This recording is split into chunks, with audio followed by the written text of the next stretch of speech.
Good morning. Last week, yet again, Labour peers in the House of Lords contrived to stop the Safety of Rwanda bill. For almost 2 years, our opponents have used every trick in the book to block flights and keep the boats coming. But enough is enough. No more prevarication, no more delay. Parliament would sit there tonight and vote no matter how late it goes. No ifs, no buts. These flights are going to Rwanda. We are going to deliver this indispensable deterrent so that we finally break the business model of the criminal gangs and save lives. Starting from the moment that the bill passes, we will begin the process of removing those identified for the first flight. We have prepared for this moment.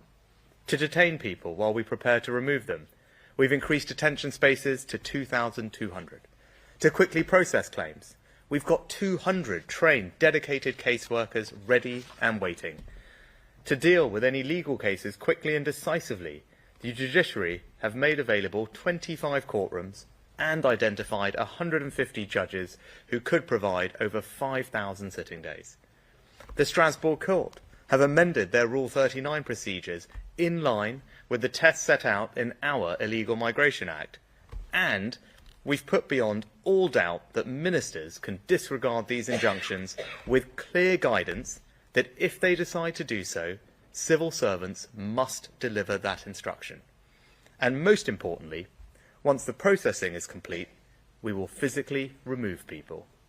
And to do that, I can confirm that we've put an airfield on standby, booked commercial charter planes for specific slots, and we have 500 highly trained individuals ready to escort illegal migrants all the way to Rwanda, with 300 more trained in the coming weeks.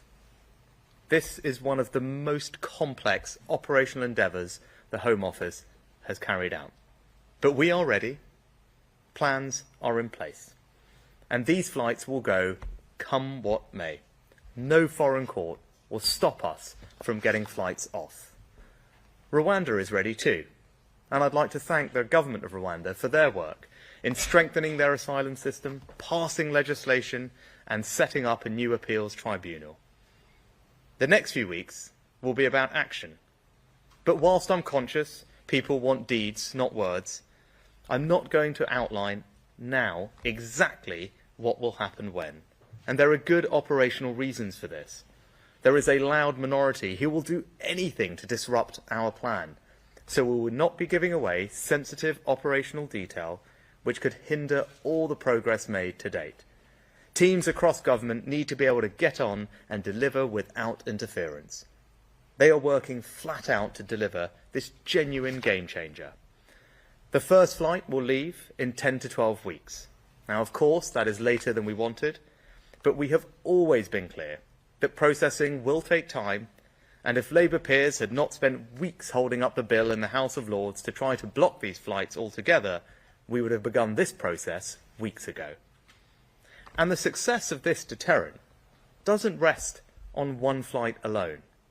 It rests on the relentless, continual process of successfully and permanently removing people to Rwanda with a regular rhythm of multiple flights every month over the summer and beyond until the boats are stopped.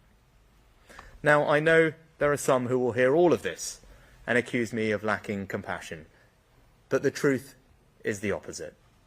We are in a battle with callous, sophisticated and global criminal gangs who care nothing for the lives they risk in unseaworthy dinghies. 9 people have died already attempting to cross the Channel just this year, including a 7-year-old girl. That's why we've secured the largest ever deal with France to strengthen interceptions on the French coastline. And because a third of all arrivals were coming from Albania, we struck a deal that reduced illegal Albanian migrants by 90%. Taken together with doubling illegal working raids and returning 150 hotels back to our local communities, we got the number of small boat arrivals last year down by more than a third. The first time they had fallen since this phenomenon began, and at a time when European countries were seeing numbers rise exponentially. But these sophisticated gangs are changing tactics once again, as well as piling twice as many people into small dinghies and increasing violence against French police. They have shifted their attention towards vulnerable Vietnamese migrants. Vietnamese arrivals have increased tenfold and account for almost all the increase in small boat numbers we have seen this year. And just as we succeeded in reducing Albanian arrivals dramatically, so I'm confident we will do the same when it comes to the Vietnamese. President Macron and I have agreed to work with European partners on closing loopholes to enter Europe in the first place. The Home Office have signed a joint statement with the Vietnamese government committing to deepen our already very strong migration relationship. And just last week, officials from the government of Vietnam were at Western Jetfoil and Manston to observe border force operations on the front line as they continue to manage small boat arrivals. But we can't keep reacting to the changing tactics of these gangs. The truth is, we need innovative solutions to address what is a global migration crisis, to disrupt the business model of people smuggling gangs and save lives. And that means a systematic deterrent. The only way to stop the boats is to eliminate the incentive to come, by making it clear that if you arrive here illegally, you will not be able to stay. And this policy does exactly that. And be in no doubt about the choice that the country will face later this year. The Labour Party have no plan. They would have no treaty, no bill, and no flights to Rwanda. They are resigned to the idea that you will never fully solve this problem. Their priority is not stopping the boats, but stopping the planes removing people who have no right to be here. And that would achieve only one thing. It would send a message to the criminal gangs that they can continue their deplorable illegal trade in people. And my policy is different. I believe it should be this country and your government who decides who comes here, not criminal gangs. And I have a plan to deliver it. So we will start the flights and we will stop the boats. Thank you. Right, we turn some questions from the media. Can I start with the eye, please? Thank you, Prime Minister. How many people do you expect will be on these flights by, say, the end of the autumn? You say there's going to be a regular rhythm of flights starting in July. How regular? How many people each month? Thanks, Hugo. Now, as I said, I know there'll be lots of interest in the exact operational detail of what we're about to embark on. And I've tried very hard in my statement to give everyone a sense of the preparation work that's gone into this, and as much as I am able to say about the future, and that's for a very good reason. It's clear that there is a loud minority of people who will do absolutely anything and everything to disrupt this policy from succeeding. You only have to look at what's been going on in Parliament over the past few weeks and months with the Labour Party at every turn blocking progress on this bill. You saw that last week. You will see it again today. And that's why I'm not going to get into exact detail about what exactly is going to happen when and where, because that will just give people more opportunities to try and frustrate the process. But what I can tell you is that an enormous amount of prep work has gone on. We've trained 200 of our best caseworkers. We've increased detention capacity to hold people. We've identified specific dozens of courtrooms, made available the right judges, put an airfield on standby, and, crucially, booked planes, commercial charter planes, for the first flights, trained 500 escorts, and made sure that everything on the Rwandan end is ready for people to be received. But what I will say is this is not just about one flight. Right? This is about a regular rhythm, multiple flights a month through the summer and beyond, because that's how you build a sustainable deterrent. Right? The first flight in 10 to 12 weeks, and as I said, later than we would have liked, but you can see the delays that we've been subject to thanks to the Labour Party. But it's not just about that one flight. It's about putting a system in place, and that's what we've done, that will ensure the successful delivery of multiple flights a month through the summer and beyond until the boats have stopped. You know, that's what we're determined to deliver, and that's what our plans will deliver. Next, we go to the Times. Good morning, Prime Minister. Thank you. Aubrey Alagwetti from the Times. If you do manage to start the flights to Rwanda, does that mean that the UK won't need to leave the ECHR? So I'm confident that we're acting in a way that's completely compliant with all our international obligations, and we work very hard to deliver that. But what I'd say is we are a reasonable people trying to do a reasonable thing, and my patience, like the patience of the British people, is worn pretty thin at this point, and we're going to deliver this policy. And we've now not just worked very hard to do it in a compliant way. Parliament has also certified that, or will certify when this bill is passed, that Rwanda is safe. We've addressed all the concerns that have been raised with us from the Supreme Court and others. So at this point, now's the time for the flights to go. And I'm not going to let a foreign court, given all of that, block us from getting flights up and this deterrent up and running.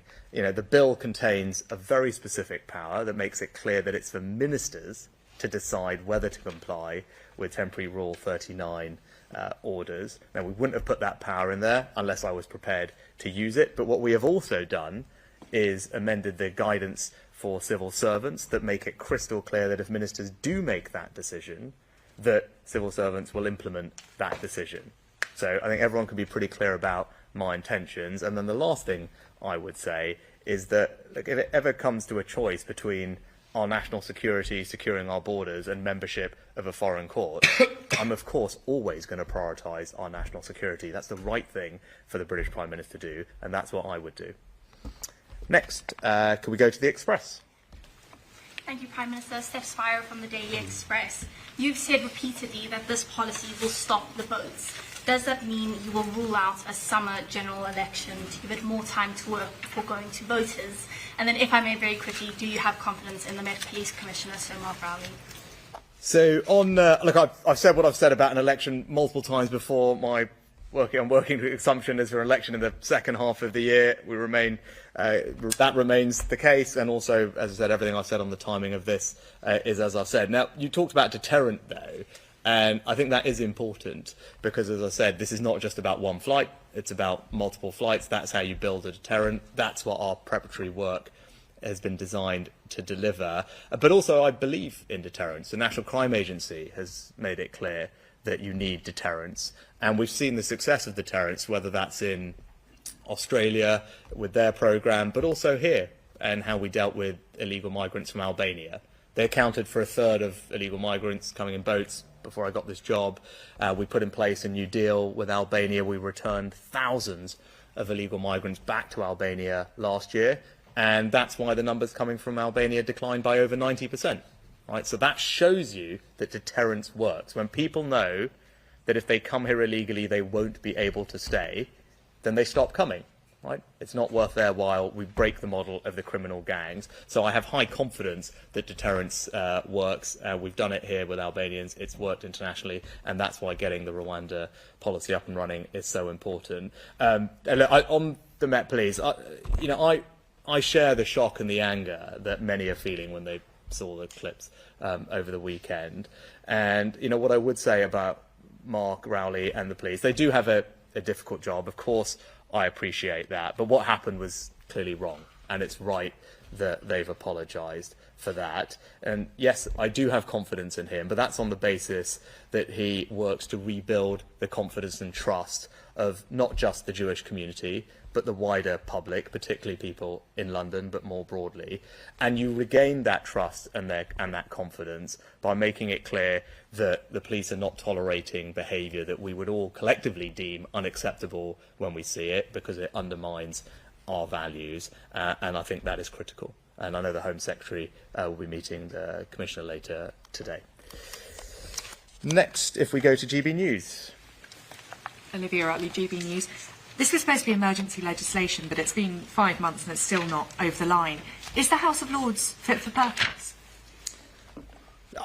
You talk about emergency legislation. We have worked at pace to deliver because I know and I believe that this is an incredibly important issue for the country. All right, people's patience has run out, as is mine. Right, they're fed up with the endless, whether it's legal merry-go-rounds, legislative merry-go-rounds, tired of this people trying to block this policy. And that's why when we got the judgment last year, and I think I stood here and spoke to you all when we had the judgment last year, I said, look, we disagree with it, but we respected it, and we worked rapidly to rectify it. Within a matter of weeks, James and the team, we had negotiated a new treaty with Rwanda to address all the concerns, and we brought forward new legislation. Right, so that's how we responded. As I said, in a matter of weeks, we had all the mitigations ready to implement this policy. But here, look, I'm talking to you now, and it's April. Why?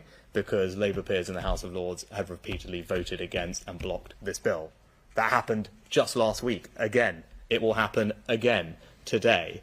And I think it's crystal clear that the country believes this is a priority. I've been clear from the first day that I got this job that it's a priority for me to stop the boats. And that's why I'm talking to you today about all the prep work that has gone in behind the scenes and why I'm confident about our delivery going forward. And I think, all the team are here, and we chaired the first meeting this morning of the Illegal Migration Operations Committee. Home Secretary stood up a Gold Command operation at the Home Office to deliver this. This is an incredibly complex operation, and I want people to be reassured that whilst the Lords have been taking their time to continually block this policy, we have been getting on, working hard to prepare to implement it. And that's what we discussed this morning, as I gave a hint of earlier in answer to a previous question. It is a complex process, but we have been doing everything you would expect us to do to be ready for this moment. Training caseworkers, building detention capacity, getting the judiciary and the courtrooms ready, training escorts, getting charter planes booked, getting an airfield ready, getting the guidance changed, working with the Rwandans, as the Deputy Foreign Secretary has done brilliantly, to make sure they are ready with their people all trained at their end, accommodation ready, asylum systems ready over there. You know, this is an enormously complex operation. We've been working very hard to deliver it, but as I said, people's patience has run thin, my patience has run thin. We want to get this done, and we want to get these planes off. Next, Sky News. Oh, thank you. Prime Minister, you hope to get the flights finally away in the summer. You state your reputation on this policy. Is this a moment of success for you when that bill passes? And do you have to remove thousands of asylum seekers before a general election to close the gap in the polls and regain voters' trust? Success is when the boats have been stopped. Right? That's what the country expects. That's what the government and I are committed to delivering. And yes, whilst 10 to 12 weeks from now is later than we wanted, as I've been talking about, the delay for that is crystal clear and obvious to everybody. You heard Labour peers blocking this time and time again last week, again today. But we've been preparing, and I won't rehash all the things that we've been doing. We've been preparing, we're ready, and we will implement this policy. And what I'd say is, I think people can have some confidence about my commitment to deliver this because of our record to date, right? And I remember when I got this job, there seemed to be this general sense that no one could do anything about this. Like, this is just something we had to live with. It was just a fact of modern life. The numbers had gone up every year, doubled, quadrupled over the past few years before I got this job. And I didn't think that was right, because this is fundamentally wrong. It's fundamentally unfair that people jump the queue, undermine our sense of fairness, and come here illegally, put pressure on services, and, by the way, risk their lives and are exploited by criminal gangs in the process. None of that is right. And I do think we can do something about it. And I think our record since I became PM is one where we can make a difference. We got the numbers down by 36% last year. For the first ever time, right? For the first ever time, the numbers were down, they were up in Europe. We are now on track to return 150 hotels back to local communities, right? That is fantastic. Communities across the country had seen their local hotel taken over to house illegal migrants. 150 of those returned back to their local communities. We've arrested almost 1,000 people connected with this trade, right? And there's something like over 300 or 400 years worth of jail sentences for those that have already been convicted. We've shut down 7,000 bank accounts. We've arrested thousands of people on illegal working raids. So all of that, the asylum backlog, which I said we would clear, we cleared it. We tripled the productivity of our caseworkers. We doubled the number that we hired. We processed more people last year than in the last 2 decades, right? So all of that should give people confidence that you can do something about this issue. Right? If you put your mind to it, you're prepared to go through all this detail and be bold when it comes to solutions like Rwanda, you can get a grip of this problem. Right? We're not there yet by any means, right? But the plan is working. Last year showed, and all those numbers I just gave you show that the plan is working, but we've got to finish the job. Right? We can't, as you saw this year, we've got this increase in Vietnamese. That's the new issue. Last year it was Albanians, or the year before it was Albanians. We dealt with the Albanians. We will deal with illegal migrants from Vietnam. But we can't keep playing this whack-a-mole strategy, dealing with it in a piecemeal fashion. You need a systematic deterrent. That's why the Rwanda scheme is so important. That's why the team they're all here, because they've all been working very hard across government to get this up and running. It's not just about me. This is about the government collectively delivering for the British people on an issue that they care about. And I said the contrast when that election comes, and I won't go over this election thing all over again, other than to say there's a clear contrast to that election, right? We are a party, we are a government that cares about this issue because it's wrong.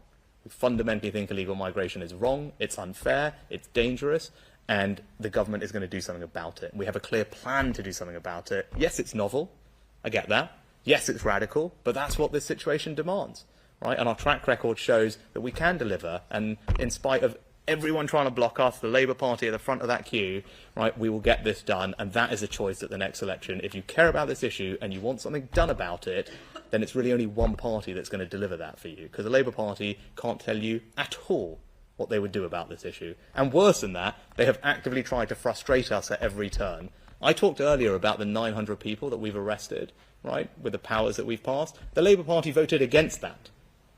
Right? There's a very tangible difference. Right? Those are new powers that a Conservative government passed that have now led to the arrest of almost 1,000 people, sentenced to almost 500 years' worth of jail time. The Labour Party didn't just kind of, sit back. They literally voted against that. And that is helping us bring these numbers down and tackle this trade and save people's lives. And if it was up to them, all those people will be out on the streets continuing to ply this awful trade. Right? So that's the contrast when that general election comes. Right, next, Talk TV. Peter Cardwell, Talk TV. The Rwandan President, Paul Kagame, met him recently. He has said that money could be returned if this scheme doesn't work. We know the Buwiza housing development, 70% of that housing development has been sold. It was originally meant to be from people who were sent to Rwanda. You've talked about the preparation a lot on the UK side. You've talked a little bit about the Rwandan side. How confident are you that even though the migrants might be on board, that the Rwandans still are? Yeah, so I met President Kagame just the other week when he was in London. We have a very good, close relationship, and we're very lucky. Our Deputy Foreign Secretary, Andrew, has a very long-standing relationship with the Rwandans and the Rwandan government, and has been crucial in making sure that we work well together. But to your point, Peter, that they're doing absolutely everything that is required to make sure that this scheme is successful. Just to give you a sense of that, they've got initial reception accommodation centres ready, Hope Hostel being the first one, and longer-term accommodation beyond that will provide accommodation for thousands. The Home Office have now helped to train, I think at last count, 69 different Rwandan asylum decision-makers. There are almost 40 Rwandan lawyers that are ready to provide extra legal assistance. Judges have also been trained. The co-presidents of the new appeal body in the treaty have already been selected, and the Joint Monitoring Committee has already been set up. So thanks to Andrew and the Home Office's work, I think we're in very good shape, actually, and Paul is completely committed to making this partnership work. Whenever we've needed something from them, when we've had to address concerns that have been raised by our courts, they've been willing to work with us. We've done it constructively and collaboratively. And I think the question you should ask, and Andrew spoke to this morning, is why? Why? Because Rwanda cares about tackling this issue, right? It has proudly already hosts more than 135,000 people seeking safety. They're as passionate as we are about ending this awful global illegal migration crisis. They've got a proud track record working with the UN for Libyan refugees, for example. And this is an opportunity for us to strengthen not just our economic relationship with them, but work together with them to help do something that many other countries, by the way, are looking at as a potential model. And many European countries, and I speak to lots of European leaders, all of them, right, know that illegal migration is a growing challenge. It's a global challenge. And together with Rwanda, we're on the forefront of demonstrating a new way to deal with this. And I think that is something that people have set up and taken notice of. The Rwandans, like us, are keen to make sure it's a success. And as I said, European countries are looking at this. And I will say this here, I've said it in the past. You've seen the narrative on this change from the first time I spoke to you all when I got this job. I said then that others, where we lead, others will follow. You have seen that, right? European countries all talking about third country partnerships, and that being one of the tools that you need to resolve this. This is novel, this is innovative, but it will be a game changer, and I'm grateful to the Rwandans and Andrew's work in particular in making sure they're absolutely ready to successfully implement the policy. The last thing I would say, it's a really long answer, is the treaty, which we work very hard with, will be ratified, as we said, in the days right after the bill receives royal assent. That is all on track, and that is ready to go as well. And it's the treaty that deals with all the concerns that were raised by the Supreme Court, the Monitoring Committee, the extra set of judges, all of that, which Victoria can go through in detail. But all of that is done and ready to be ratified as soon as the bill passes. And lastly, could we go to the BBC? Thank you, Prime Minister. Chris Mason from BBC News. You're acknowledging explicitly today that your initial promise to get flights off to Rwanda this spring isn't going to happen. So there will be a scepticism about your capacity to deliver. Can you be certain that by the time of the general election you'll be able to prove that this policy is a deterrent? Thanks, Chris. Look, I'm not going to get into the timing of the general election again. I'll just refer to what I said previously. But what I would say is, look, we expect the first flight to go in 10 to 12 weeks. Of course, that's later than we wanted, but we know the reason for that. It's that the Labour Party has consistently and at every turn blocked and opposed this bill going through Parliament. That happened again last week. It will happen again today, after we moved very quickly last year to bring forward this bill and a new treaty to make it clear that Rwanda is safe. Now, also, though, it's important that we do this properly. Right? There are going to be people, as we've seen, at every turn who try and oppose us and undermine us, and that's why we should prepare and implement this thoroughly. For example, we want to make sure that the quality of the decision-making is absolutely great, because in the past people have raised concerns with that and used that as an excuse to frustrate the policy. That's why it's important that we've trained people and we take the time to make those decisions very rigorously. But also, as I said, this isn't just about one flight, right? Yeah, could you rush and get one flight off? Maybe you could, but that's not the priority here. The priority is being able to deliver a regular rhythm, a drumbeat of multiple flights a month over the summer and beyond, because that's how you build a systematic deterrent, and that's how you will stop the boats. And that is a system that the team and I have worked very hard to put in place, and it's important that we take the time to get that right, to build the deterrent that we all want to see to stop the boats. And lastly, as I said previously, when people say, can people have confidence and trust, I'll just point you to what we've already achieved. Last year, for the first time, the number of small boat crossings down by 36%, 150 hotels being returned back to local communities in just a few weeks' time, thousands of people arrested, more raids, the backlog getting cleared, and all the preparation work that I've given you a sense of today should give people the confidence that we are ready, plans are in place, these planes will go. That's what I said we would deliver, and that's what we will deliver. Good. Thank you very much.